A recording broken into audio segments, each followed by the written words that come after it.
Dans cet épisode de Mythbusters, bouclez votre ceinture, ça va secouer.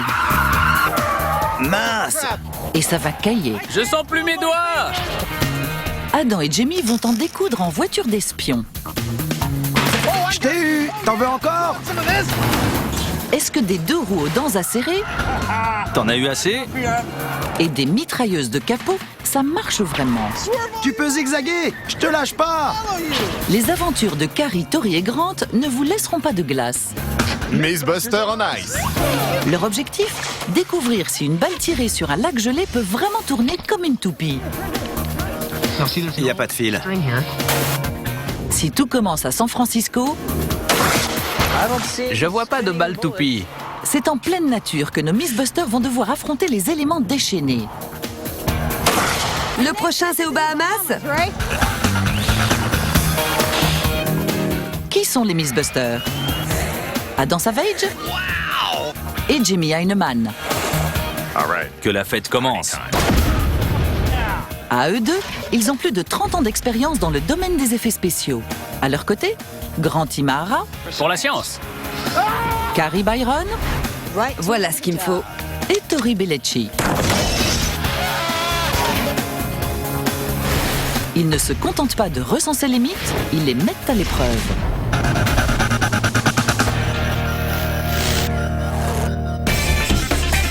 Pour commencer, attachez bien votre ceinture. Ça va secouer. La vengeance de la voiture d'espion. Le retour? Oui. Dans Course-poursuite, on a testé les armes de défense qu'un espion peut avoir à bord de sa voiture pour semer l'ennemi. Cette fois, on passe à l'offensive. On va essayer de mettre le méchant hors circuit. Tu penses à quoi? Deux choses. Déjà, ces pointes qui sortent des moyeux des roues et viennent bousiller la carrosserie de la voiture d'à côté. Sympa. Et l'autre? Une mitrailleuse sur le capot de la voiture. Trop fort. On commence avec les pointes. Ok. Ok, j'ai fait le plein d'huile. Je suis prêt. Dans Course-poursuite, Adam et Jamie ont testé différentes techniques permettant de semer un poursuivant.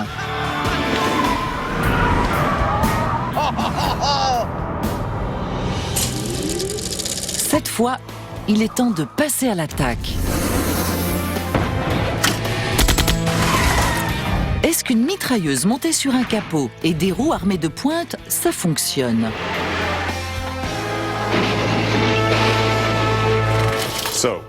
Il y a tout un tas de films où on voit ces pointes sortir des roues. Il va falloir faire un choix. C'est clair. Je pense qu'on devrait en prendre deux. Il y a une scène mythique dans Goldfinger. Le procédé est très simple. Il y en a un peu plus complexe dans le frelon vert que j'aimerais essayer. Donc, on a un projet. On dirait bien. Et c'est un projet qui démarre par une livraison au Monsieur Q des Mythbusters. C'est la voiture dont on va se servir. Quand j'en aurai fini avec elle, je l'aurai transformée en une arme de destruction massive.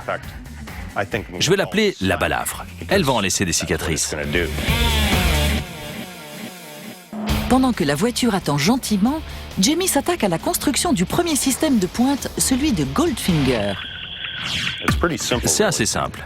Il suffit de prendre une lame, type lame de mixeur comme celle-ci, que j'ai découpée et que je vais fixer ici. Je vais souder la lame à son support, le tout au moyeu de la roue et aiguiser le tout. Effectivement, rien de très compliqué là-dedans. Je pense que ça le fait. Mais cet acier chromoly saura-t-il résister à la pression? Aïe! Le deuxième mécanisme n'a quant à lui rien de basique. Le procédé du frelon vert est un peu plus compliqué. On a un système de pointe soudé à un moyeu central, comme ici. J'ai réalisé un prototype en bois pour ne pas me planter sur la géométrie. Je vais couper les pièces en acier, les souder, et on sera bon. Alors poursuivons littéralement. T'es prêt? T'es prêt à te faire balafrer? Faudrait encore que tu m'attrapes.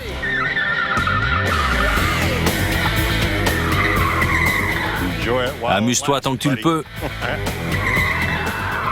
Pendant que Adam fait joujou en dérapant avec sa voiture, Jamie bosse, lui. Il fixe le dispositif inspiré de Goldfinger à ses roues. Cette lame est drôlement impressionnante. Je suis sûr que les pneus d'Adam n'ont aucune chance. Mais pour ce qui est de la jante ou de la carrosserie, je ne sais pas trop ce que ça va donner. Ce tube est assez long et il pourrait se plier. Cela dit, c'est de l'acier chromoly. C'est très solide. Mais qui sait ce que ça va donner? Eh bien, on va vite le savoir. Les garçons établissent quelques règles de base. On veut voir quel dommage les pointes des roues de Jamie vont faire à ma voiture. Je ne vais pas essayer de l'éviter. Je vais conduire à une vitesse constante pour le laisser s'approcher et faire autant de dégâts que possible. Au drapeau vert, les deux voitures vont accélérer jusqu'à 65 km/h. Au drapeau rouge, Jamie va s'attaquer au côté conducteur de ma voiture avec son dispositif. Il aura 500 mètres pour faire autant de dégâts que possible. Goldfinger, c'est parti. 3, 2, 1. Les deux voitures accélèrent jusqu'au drapeau rouge. Et maintenant, le carnage peut commencer. Non! Premier accrochage, et c'est la porte de Adam qui prend. Au deuxième essai, les pointes de Jamie coupent dans le pneu de Adam comme dans du beurre.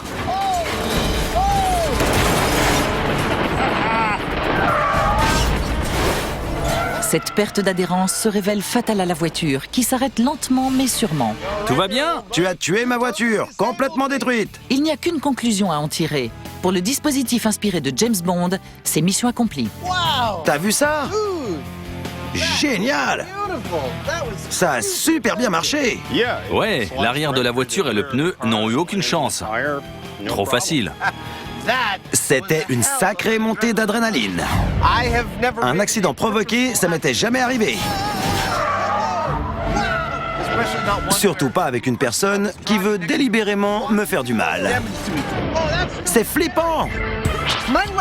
Il y avait ma jambe de l'autre côté. Regardez ça. Et regardez un peu l'état de ce pneu. Je pensais vraiment pas que ce serait aussi efficace. Conclusion, la simplicité fait parfois des merveilles. Mais pourquoi faire simple quand on peut faire compliqué? Vu le succès du dispositif James Bondien, ce monstre ne devrait faire qu'une bouchée de la voiture d'Adam. J'en suis pas si sûr. Il est beaucoup plus complexe, ce qui veut dire plus de problèmes potentiels. La taille, ça fait pas toujours tout. Il n'y a qu'une façon de le savoir. Bien. Bon, deuxième tour de piste. Ça fait flipper de voir ça. T'es prêt à morfler? Je suis prêt. Le frelon vert. 3, 2, 1. Les garçons accélèrent progressivement. Ils veulent savoir si le système fonctionne et pas s'il est facile à utiliser. J'ai atteint ma vitesse de croisière, 65 km/h. Il arrive. Mince, non! Non! Voilà qui est vite réglé. Cette arme est efficace, il n'y a plus aucun doute. Bon sang!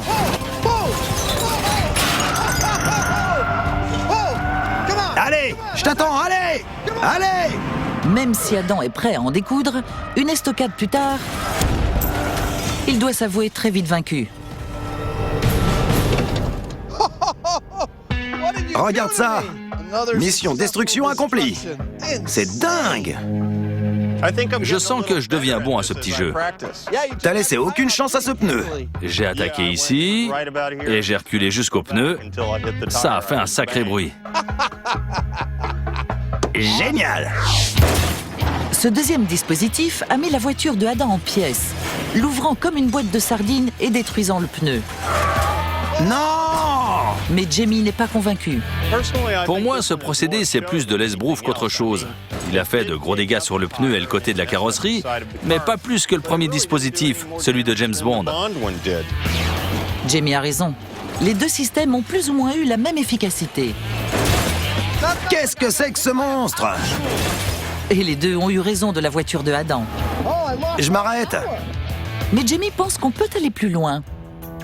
Nos deux systèmes inspirés du cinéma ont fonctionné, mais le plus important, c'est de crever les pneus. C'est pas faire des entailles à la carrosserie qui va arrêter la voiture. Je sens que l'inspiration me vient. À la place de Adam, j'aurais très peur.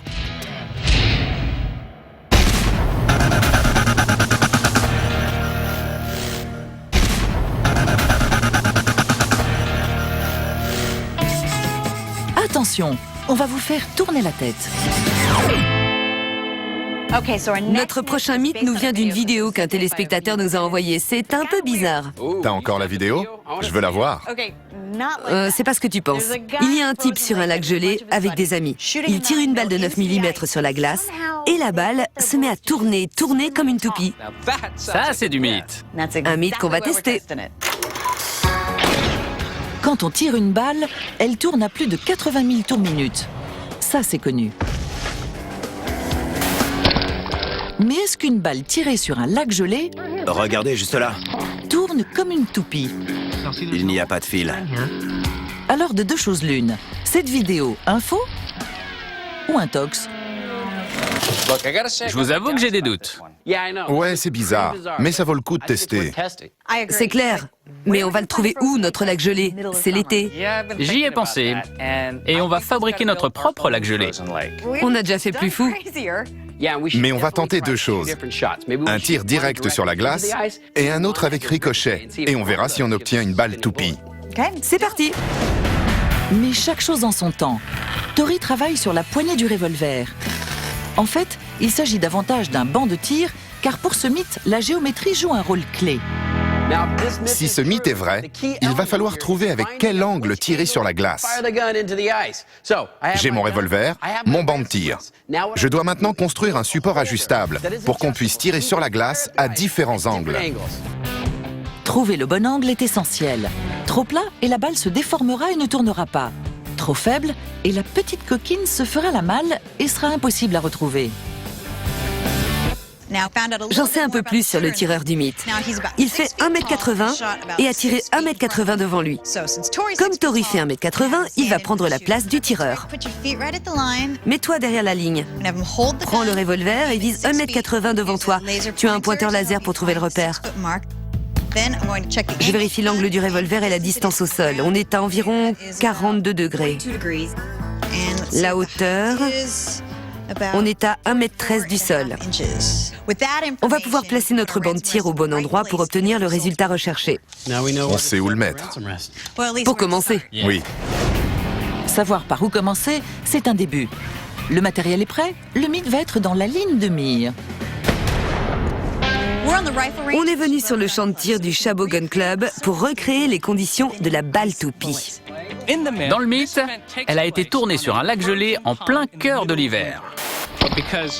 Mais les lacs gelés, en été, dans le nord de la Californie, ça se trouve pas comme ça. Faites entrer la glace! On va fabriquer notre propre lac, avec 9 blocs de glace de 1 mètre de long sur 60 de large et épais de 25 cm. C'est parti! Miss Buster on Ice. Ou pas. On espère qu'en les réunissant, on aura assez de glace pour arriver à faire tourner une balle. Et hop, un lac gelé instantané. Instantané? Tu m'étonnes. On a notre lac gelé, mais on a également ajouté un autre cube de glace devant. Car sur la vidéo, on a du mal à voir si la balle tourne suite à un tir direct ou après un ricochet. En d'autres termes, a-t-on besoin d'un rebond pour obtenir l'effet toupie? Les Miss Buster testent d'abord l'hypothèse du tir direct en visant droit vers le bloc de glace. Voici un Glock 9 mm. Ce serait l'arme qui aurait servi pour ce mythe. Je vais tirer une balle dans la glace pour voir si elle tourne comme une toupie. J'ai hâte de voir le résultat. On positionne l'arme au bon angle, 42 degrés. Il est temps de passer à l'action. Alors, on va tirer et on va voir si on retrouve la balle tournant sur elle-même. La balle toupie à 42 degrés. 3, 2, 1... La balle est tirée, la glace brisée, mais où est passée la balle? La glace a été touchée, mais pas de balle toupie. Vous avez vu les dégâts? Elle est là-dedans. Carrie a vu juste. La balle a frappé la glace et s'est enfoncée dedans. Pas question de toupie sur ce coup. Mais les Mythbusters, déterminés, décident de retenter leur chance. L'arme est chargée, on est prêt. C'est parti. Deuxième round. 3, 2, 1... Un autre tir à 42 degrés. Avec le même résultat. Je vois pas de balle toupie. Mais tout n'est pas perdu. Ok, on est à 0 sur 2. Mais c'est pas grave, parce que ça marche pas à chaque coup sur la vidéo.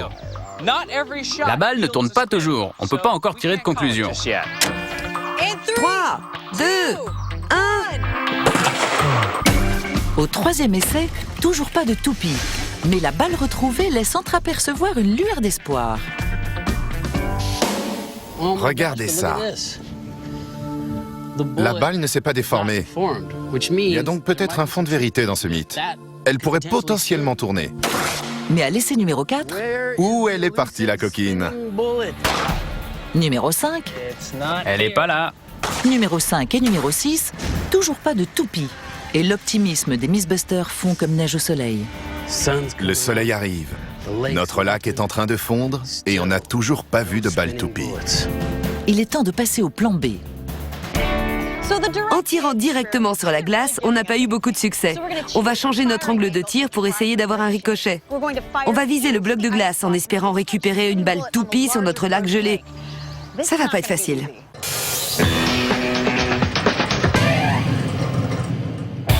On a testé le dispositif à pointe inspiré de Goldfinger. Voilà ce que ça a donné. On a aussi testé celui du frelon vert. Non! Et voilà les dégâts. Je crois que Jamie m'a concocté une petite surprise de son cru, histoire de m'en faire voir une dernière fois. Si Jamie était satisfait du résultat, Je rentre. Jamie a pensé pouvoir faire mieux. Il va pas aller bien loin. De retour à l'atelier, il fabrique un engin cauchemardesque tout droit sorti de son imagination tordue. Il y a moyen que ça fasse des dégâts. Revenons sur la piste. Quelques boulons de serré et on peut passer au test. J'aurais pas pu faire pire. Les autres dispositifs avaient tous de longues pointes fines, avec la lame au bout. Les pointes, les lames pouvaient plier, ou risquaient de céder, et c'est ce qui est effectivement arrivé. Là, la base est énorme, hyper solide. Cette chose va s'enfoncer dans la voiture d'Adam et faire de terribles dégâts, sans elle-même en souffrir, j'en suis sûr. T'es un grand chien malade. T'es prêt? Ouais. D'accord. La balafre. 3, 2, 1... Les Mythbusters s'élancent donc une dernière fois sur la piste. Le signal du drapeau est toujours le même. Jamie peut passer à l'attaque.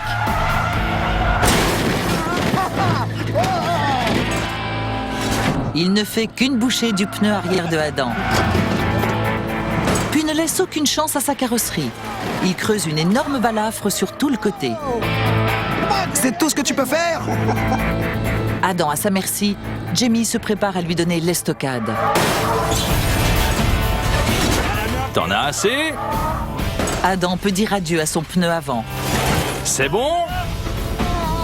Il n'y a qu'une seule issue possible. C'était trop sympa.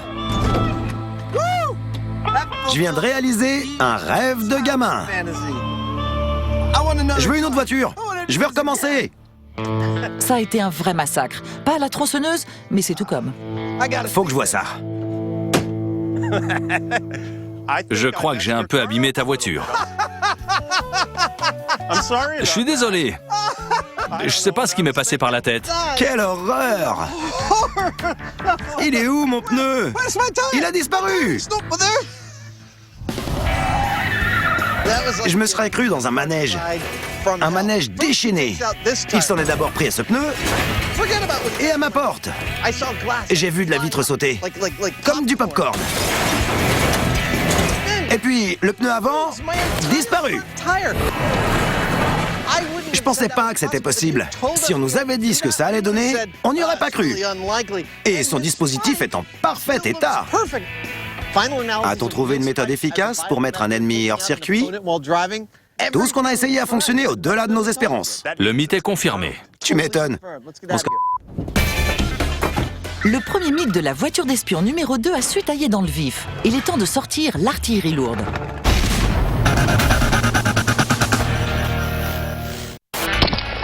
Alors, cette vidéo, c'est de l'info Regardez là! ou de l'intox? Une balle tirée sur de la glace peut-elle tourner comme une toupie? 3, 2, 1. En tirant directement sur la glace, les Mythbusters n'ont pas eu beaucoup de succès. Je vois pas de balle toupie. Il est temps de changer de méthode. En tirant directement sur la glace, ça n'a pas marché. On va passer au ricochet. Et pour ça, on a besoin de notre lac gelé. On va diminuer l'angle de tir, en espérant que la balle va ricocher sur la glace pour atterrir sur le lac. Et on va voir si elle se met à tourner comme une toupie. Ça paraît facile. Détrompez-vous. Vous avez peut-être l'impression qu'on cherche une aiguille dans une botte de foin. Mais l'homme qui a tourné la vidéo nous a donné quelques infos. Il nous a dit qu'à chaque essai, la balle avait atterri entre 60 cm et 2,50 m du point d'impact avec la glace. On a un amas de glace de 3 mètres de long. En toute logique, on devrait bien arriver à y retrouver cette balle. Pour obtenir leur premier ricochet, ils optent pour un angle de 30 degrés. J'espère que ça va marcher. 3, 2, 1. Joli tir, mais la balle est portée disparue. Aucune trace d'elle, ni sur le lac, ni sur le cube. La bonne nouvelle, c'est que la balle n'est pas dans la glace. Je sais pas où elle est passée, mais on a eu le ricochet recherché. Ouais. Le ralenti confirme que la balle a bien ricoché, certes. Mais elle n'a pas atterri sur le lac. Donc, deuxième essai. On va pas attendre la fonte des glaces. La balle disparaît à nouveau. La bonne nouvelle, on a bien eu un ricochet. La mauvaise, la balle a disparu.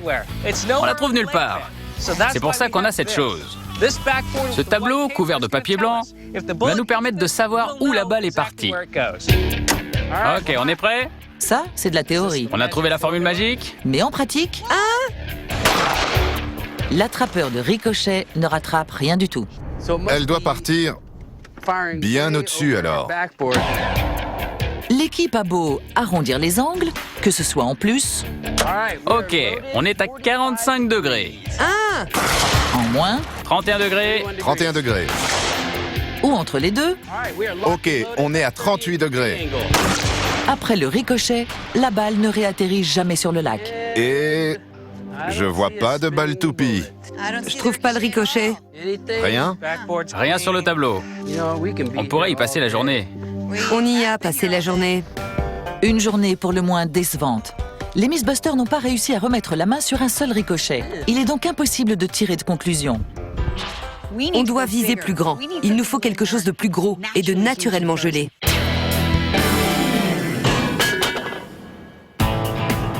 Dans Voiture d'espion numéro 2, les expériences de Jimmy et Adam ont été un franc succès. T'en as eu assez? Il est temps de passer au deuxième mythe. Une mitrailleuse sur le capot. Je le dis depuis toujours. Ces voitures avec une mitrailleuse montée sur le capot, c'est n'importe quoi. L'arme est fixe, impossible de viser autrement qu'en donnant des coups de volant. Je vois pas comment ça peut être efficace. Certaines sont télécommandées et permettent de viser. Oui, c'est la minorité, mais ça existe. On devrait essayer les deux. Premier essai, je te poursuis avec une mitrailleuse fixe, et au deuxième, on recommence avec une mitrailleuse télécommandée. Ça roule.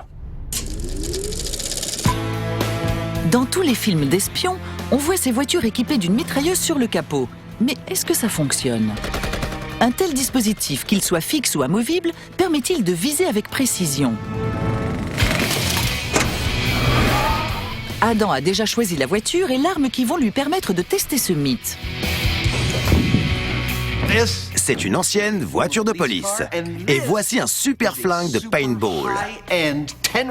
10 coups par seconde. Je vais réunir les deux pour obtenir un combo gagnant.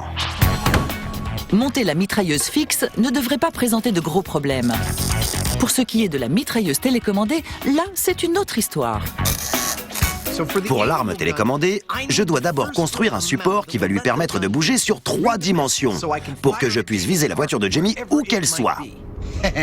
C'est la base. En haut, en bas et de gauche à droite. J'ajoute un système de manette pour pouvoir contrôler les mouvements de l'arme depuis l'intérieur de la voiture tout en conduisant. Ça, c'est du contrôle. La détente maintenant. Je vais pouvoir tirer 600 fois par minute. J'appuie là et ça devrait marcher. Grâce à une corde, j'ajoute une caméra sur le support et un écran sur le tableau de bord pour voir exactement où je vise. C'était cool, mais avec cette caméra, c'est carrément génial. Jamie, viens voir ça. Wow. Push. Dans ta face. Ça a l'air top. Non, en fait, c'est très moche, mais ça fonctionne parfaitement. Jamie sait toujours trouver les bons mots. Adam s'attaque à la dernière étape de la construction. Un cadre qui va alimenter le fusil d'une pléthore de billes de peinture. D'accord, ça n'est pas très beau. Mais est-ce que ça fonctionne? Ouais! Je t'ai eu! T'en veux encore? T'en demandes, hein? Dis-le! T'as pas eu ta dose? Je vous fais envie, hein?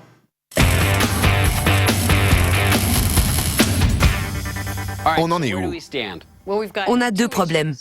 Avec un tir direct, pas de toupie. Et avec un ricochet, on retrouve plus la balle. Alors que c'est censé être facile. Sur la vidéo, le mec tire et bam, toupie. On n'a pas du tout eu les mêmes résultats. Pas si vite. Regardez ça. Vous allez pas croire ce qu'on a trouvé. Le caméraman a visionné les images. Écoutez. Vous entendez? Je sais pas ce que c'est, mais ça pourrait bien être une balle qui tourne sur elle-même. On la voit pas, mais on l'entend. Ce mythe revient d'entre les morts. On devrait continuer sur notre lancée. Ouais. L'idée, c'est d'attendre l'hiver et de retenter l'expérience sur un vrai lac gelé. On aura peut-être une chance que ça marche. On remet ça dans 6 mois. Après un été fait de tôle froissée, de tirs déchaînés, Cool!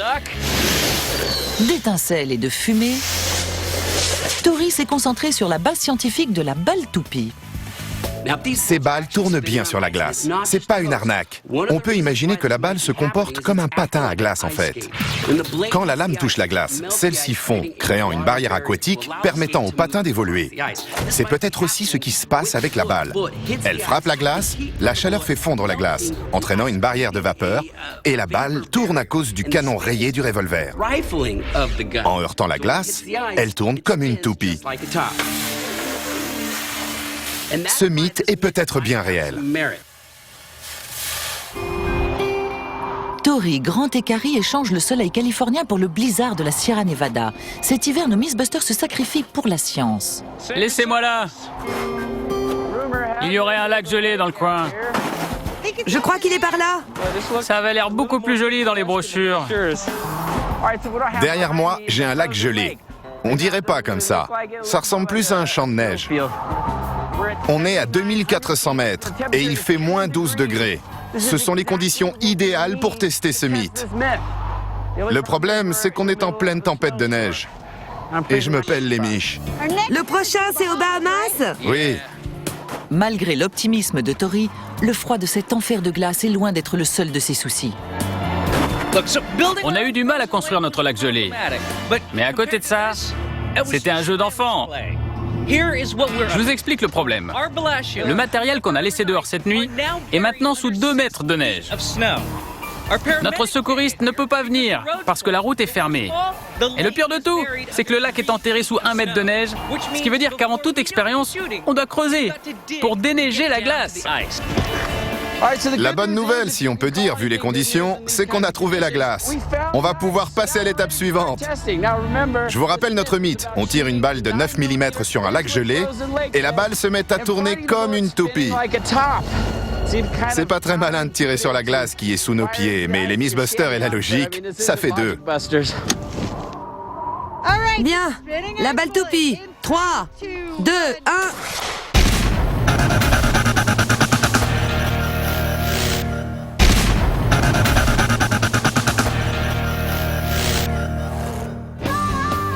Sur une base militaire abandonnée, Adam et Jimmy sont prêts à lâcher la bête. Une journée idéale pour une course-poursuite. Et une séance de tir. Oui. Ils vont tester la précision d'une mitrailleuse montée sur le capot d'une voiture. Yes! C'est parti! Mais comme tout bon scientifique espion qui se respecte, il commence par un contrôle. Il s'agit de tirs entre 2 voitures. On a voulu partir de la base.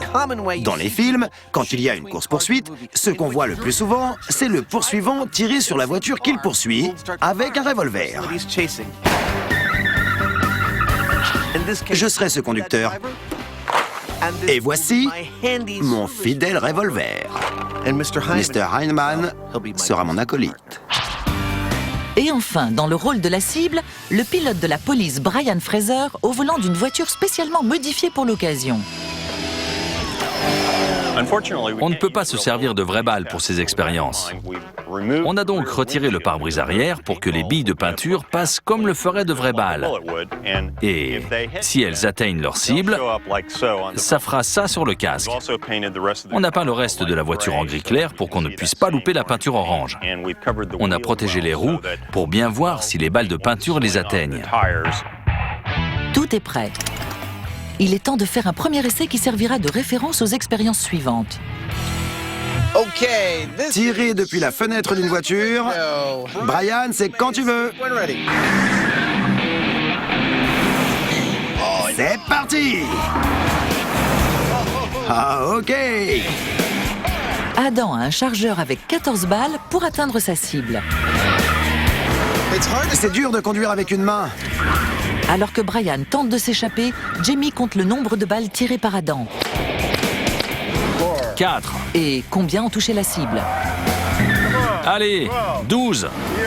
T'as pas encore touché la voiture. C'est beaucoup moins facile que ça en a l'air. Jamie va-t-il faire mieux? Tu veux essayer?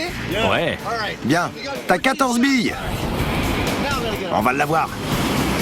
Je vais tout donner. C'est vrai que le conducteur pourrait aussi jouer le rôle du tireur. Le laisse pas s'échapper! Mais il a d'autres chats à fouetter, comme conduire. Ça fait 4 tirs. Je pense que le passager a plus de chances de réussir. 7, 8, 9... Logique en théorie. Mais en pratique, Jamie a beaucoup plus de mal qu'il l'aurait pensé. 13! Il te reste qu'un coup. Le gâche pas. Il ne reste plus qu'une bille. Adam se rapproche le plus possible. Je le rattrape. Jamie tire, mais ne touche que le pare-choc.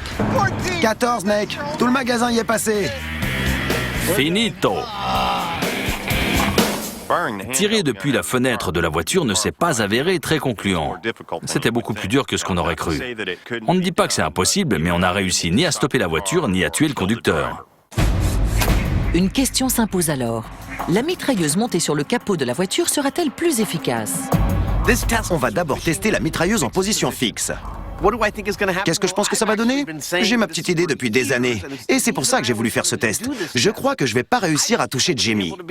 J'ai toujours pensé qu'une mitrailleuse fixe sur un capot de voiture, c'était une idée stupide. Stupide en effet. Car comme l'explique notre cible Jamie, elle ne peut tirer que droit devant elle. L'objectif d'Adam est de me mettre hors circuit, ce qui veut dire qu'il doit soit me toucher à la tête, soit toucher un des pneus de ma voiture. Et étant donné qu'il ne pourra viser qu'en donnant des coups de volant, je pense que c'est quasi impossible. Mr. Heinemann, c'est quand... Vous voulez. Mitrailleuse fixe. 3, 2, 1... Comme pour l'expérience précédente, celle-ci prendra fin lorsque Adam sera à court de munitions. Ouais! Viens voir papa. Mais cette fois, il a plus de 400 billes de peinture à tirer.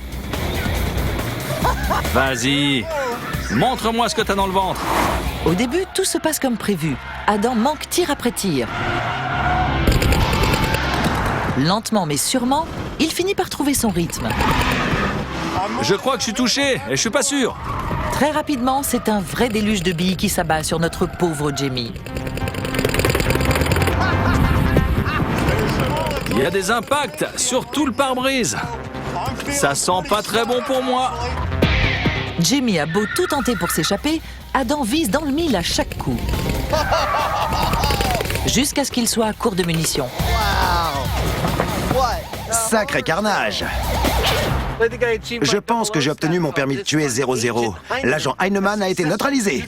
J'ai eu le pare-boue, le coffre. Attention. Vous avez vu ça?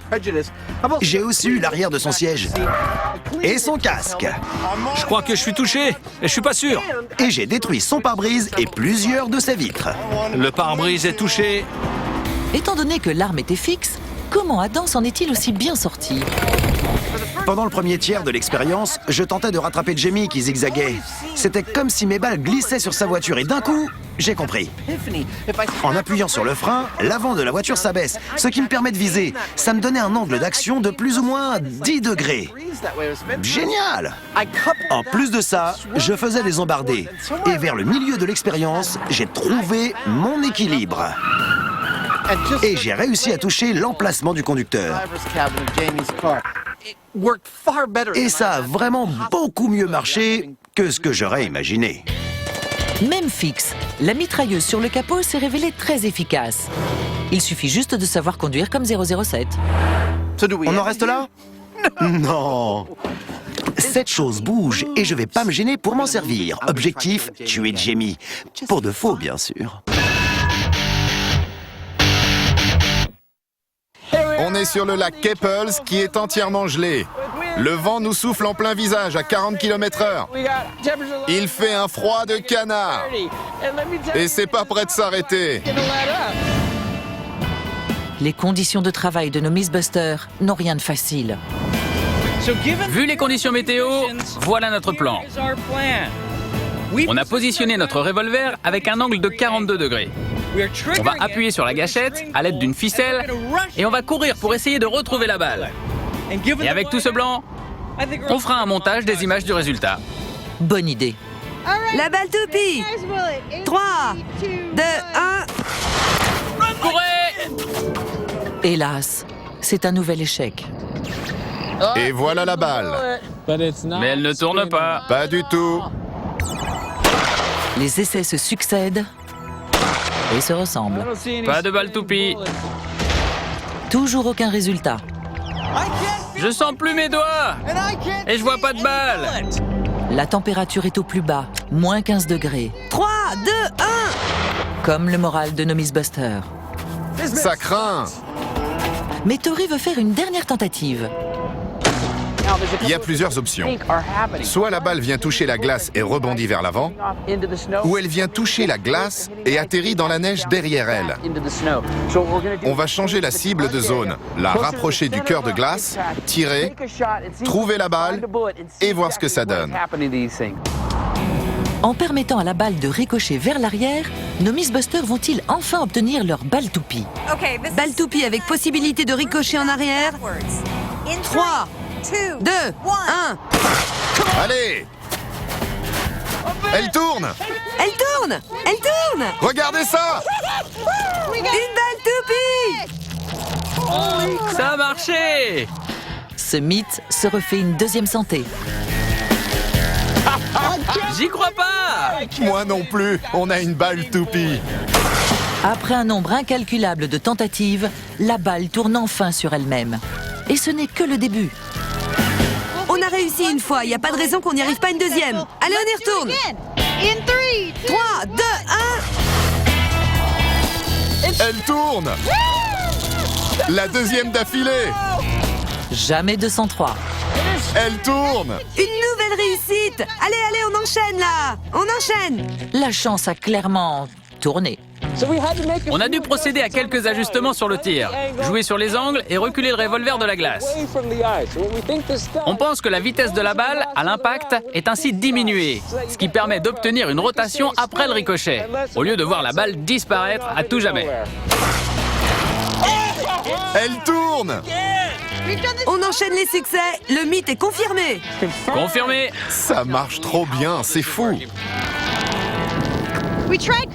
On avait essayé de construire une sorte de lac artificiel, mais il a fallu venir jusqu'ici, affronter ces conditions extrêmes pour que ça marche. Ça valait le coup. Les vents à 110 km/h, les températures glaciales, les engelures. Grand à geler, je crois. Il est temps de se mettre au chaud. Ils sont où les secours? C'est nous, les secours!